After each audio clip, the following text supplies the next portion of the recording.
ये संपूर्ण सृष्टि उस परम पिता की रचना है। हर जीव जंतु मनुष्यों को इस पृथ्वी पर जन्म उसकी स्वतंत्रता के अधिकार के साथ मिला है, और वो स्वतंत्रता है मात्र उसके अपने कर्मों की, विचारों की, उसके भावनाओं की और उसके शब्दों की।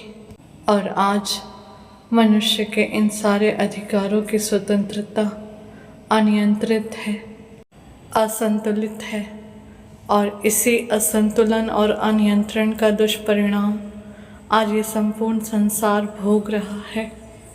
फिर चाहे वो मनुष्य द्वारा पैदा की गई आपदा हो या फिर प्रकृति द्वारा किया गया तांडव, परमात्मा ने मनुष्य की रचना का आधार उसके कर्म को बनाया है। केवल और केवल उसका कर्म, फिर वो जिस भी रूप में हो, शब्दों के, विचारों के, भावनाओं के या कर्म के।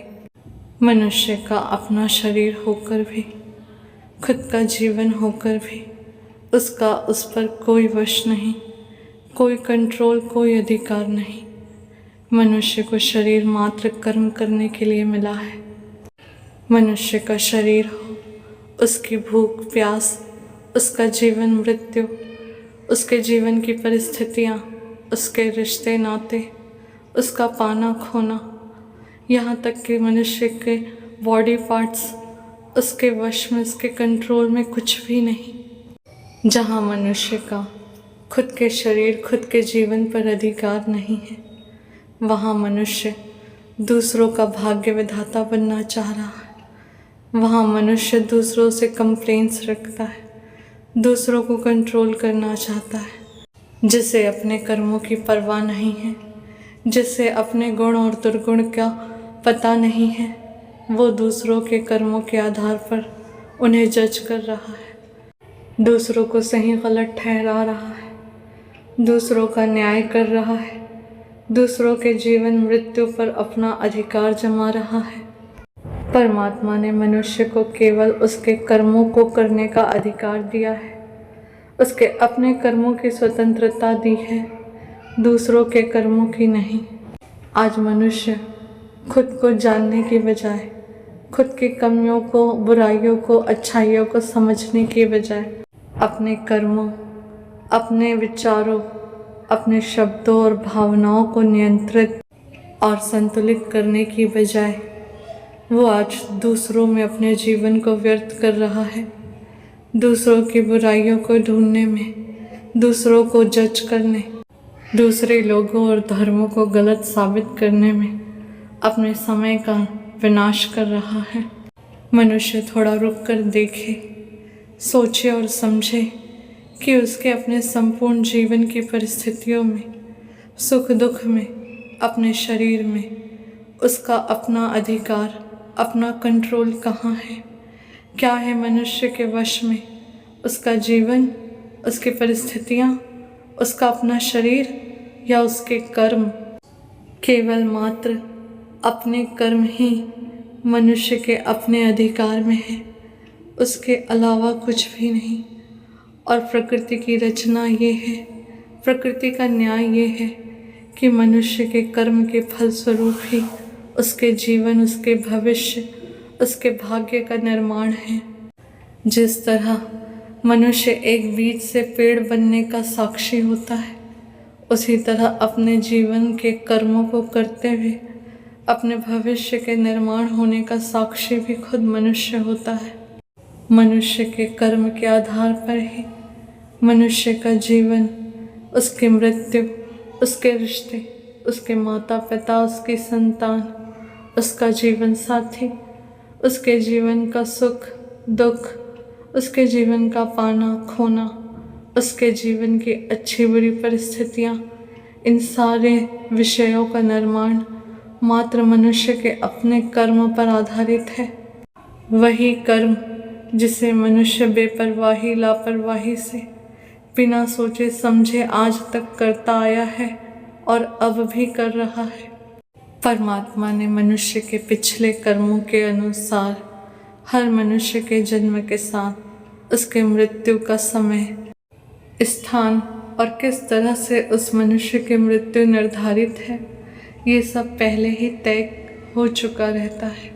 और मनुष्य को नया जीवन इस उद्देश्य से मिलता है कि वो अपने इस जन्म में अच्छे पुण्य कर्म करके अपने आगे आने वाले जन्म को संवार ले। मनुष्य को लगता है कि उसके जन्म और मृत्यु आयु वर्षों में निर्धारित होती है, बट सच तो ये है मनुष्य की धड़कन और उसकी सांसें उसे गिनती की मिलती हैं, क्योंकि जीवित रहने के लिए मनुष्य द्वारा लिया गया हर श्वास समान रूप से महत्वपूर्ण है। हर मनुष्य को जीवन रूप में जो प्राणवायु मिली है वो गिनती की है। और जिस तरह मनुष्य के जीवित रहने के लिए उसके द्वारा लिया गया हर श्वास महत्वपूर्ण है, उसी तरह हर श्वास के साथ किया गया कर्म भी उसके जीवन मृत्यु के तुल्य महत्वपूर्ण है। मनुष्य द्वारा लिए गए हर श्वास में किया गया उसका कर्म उसका भाग्य तय कर रहा है, फिर वो चाहे समय का व्यर्थ करना ही क्यों ना हो। हर सांसों के साथ मिले जीवन का सदुपयोग हो या फिर दुरुपयोग, मनुष्य द्वारा ली गई हर एक सांस के साथ उसका कर्म बंधा हुआ है और हर एक कर्म के साथ उसका कर्म फल संचित हो रहा है। मनुष्य के जीवन में सुख और दुख के रूप में, जीवन मृत्यु के रूप में, उसके जीवन में आने वाले अच्छे बुरे कठिन परिस्थितियों के रूप में बस मनुष्यों के हाथ में केवल उसके कर्मों का सुख मात्र है, केवल उसके कर्म। फिर वो कर्म कर्मेंद्रियों द्वारा हो या ज्ञानेंद्रियों द्वारा, केवल उसका अपना निर्णय, अपने विचार, फिर वो अपने कर्मों को करने के लिए पूर्ण रूप से स्वतंत्र है। आज मनुष्य अपने जीवन का हर निर्णय अज्ञानता पूर्वक इंद्रियों के वशीभूत होकर ले रहा है और वहीं धर्म, जाति, ग्रंथों और भाषाओं के लिए आपस में लड़ रहा है। दूसरों से लड़कर, उनको उजाड़कर, उनका खून बहाकर वो सोच रहा है कि वो धर्म बचा रहा है। परमात्मा की सृष्टि को उजाड़कर वो परमात्मा को खुश कर रहा है। उसी परमात्मा की रचनाओं का विनाश करके उसी के अंश रूपी आत्माओं को दुख दे करके वो परमात्मा को खुश करना चाह रहा है। मनुष्य परमात्मा को इस सांसारिक माया से खुश करना चाह रहा है। भक्ति के नाम पर ढोंग, चढ़ावे, फल फूल, दूध या जल चढ़ाकर परमात्मा के जयकारे लगाकर वो उसे प्रसन्न करना चाह रहा है। अभी जिस तरह से कावड़ यात्रा के दौरान शिव भक्ति के नाम पर कावड़ियों ने जो किया, जो दूसरों का नुकसान किया, उन्हें चोट पहुंचाया, क्या इसे भक्ति कहते हैं?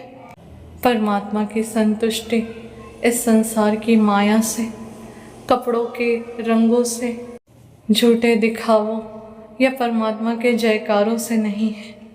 परमात्मा तो मनुष्य के पुण्य कर्मों से संतुष्ट होते हैं, मनुष्य के अच्छे व्यवहार और उसके द्वारा की गई दूसरों की भलाई से संतुष्ट होते हैं। इस संपूर्ण सृष्टि की रचना का आधार प्रेम है और इस संपूर्ण सृष्टि के न्याय का आधार केवल कर्मा है। कर्मा ही सर्वोपरि है, वरना उस रावण से बड़ा शिव भक्त जिसने जल, भेंट या फूल नहीं अपने शीश को अर्पण किया, महापंडित, महाज्ञानी होते हुए भी उसे अपने कर्म दंड को भोगना पड़ा। न वंश बचा, न कुल और ना ही वरदान। तो जहाँ परमात्मा को अपने शीश चढ़ाने वाला अपने एक बुरे कर्म की बलि चढ़ गया, वहाँ आज मनुष्य उस परमात्मा को फूल पत्ते चढ़ाकर, जल चढ़ाकर अपने पाप से खुद को मुक्त समझता है, अपने कर्म बंधनों से खुद को मुक्त समझता है। घोर तपस्या भक्ति तो राक्षसों ने भी की, उन्हें भी वरदान मिले, पर क्या वो अपने पापी कर्मों से बच पाए? फल भक्ति का नहीं, फल तो कर्मों का मिलता है। क्योंकि मनुष्य भक्ति भी किस भाव से कर रहा है। क्योंकि परमात्मा के चरणों में मनुष्य की भक्ति से पहले भक्त के भाव अर्पण होते हैं। किसी भी भक्त के निष्पाप, निश्चल, निस्वार्थ भाव ही उस परमात्मा को की गई सबसे बड़ी भेंट है। परमात्मा तो अपने भक्त के भाव के भूखे हैं, इस सांसारिक मोह माया के नहीं। मनुष्य को अगर अर्पण करना है तो वो परमात्मा को अपना संपूर्ण जीवन समर्पित करे, अपने अच्छे कर्मों को और उन कर्मों के फल को समर्पित करे। परमात्मा अपने भक्त के प्रेम के बंधन में है, न कि इस संसार के आडंबरों और दिखावों के। इस सृष्टि का हर एक जीव उस परमात्मा के लिए समान है, न कोई किसी से कम है और न कोई किसी से ज़्यादा। हर मनुष्य को दिशा दिखाने, अंधेरों में भटकने से बचाने हेतु मनुष्यों का उनके अधर्मी पाप कर्मों से उनका विनाश न हो, इसी वजह से ही परमात्मा ने इस संसार में ज्ञान रूपी प्रकाश की स्थापना की है, ताकि मनुष्य के कर्म धर्म के अनुसार, ज्ञान के अनुसार हों। आज मनुष्य के कर्म पाप कर्म से भरे हैं, अनियंत्रित, असंतुलित हैं।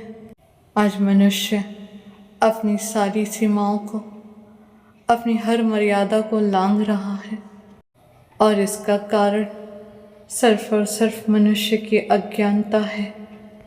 आज मनुष्य किसी भी कर्म को करने से पहले धर्म अधर्म के बारे में नहीं सोचता, सिर्फ अपने फायदे और नुकसान के बारे में सोचता है।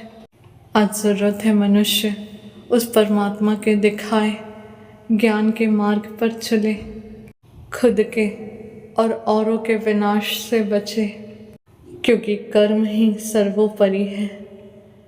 करने का सुख मनुष्य के अपने हाथों में है, बट उसका रिजल्ट, उसका परिणाम साक्षात उस परमात्मा के हाथों में, शिव के हाथों में है।